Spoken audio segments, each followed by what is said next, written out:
আমরা ছোট্ট একটা জব করি, সারাদিন মিটিং, প্রেজেন্টেশন, টার্গেট অ্যাচিভমেন্ট, এভাবে কেটে যায় আমাদের চাকরি জীবন।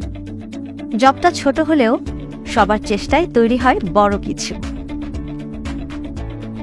কিন্তু তারপরও এর মাঝে আমরা ভুলে যাই আমাদেরও একটা স্বপ্ন আছে, নিজের পরিবারের জন্য কিছু করা। সারা জীবন শুধু চাকরি করব তা তো নয়, তাই না? এর পাশাপাশি নিজের জন্য কিছু করতে হবে, আর সেটি যদি হয় নিজের কোম্পানিতেই, তাহলে তো কোনো কথাই নেই।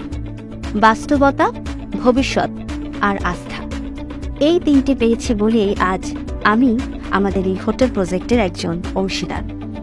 আপনাদের মতো ছোট ছোট সঞ্চয় করে এগিয়ে চলেছি ম্যানগ্রোভের সাথে। ভাবতে ভালোই লাগে, আমিও এই স্বপ্নের একজন অংশীদার।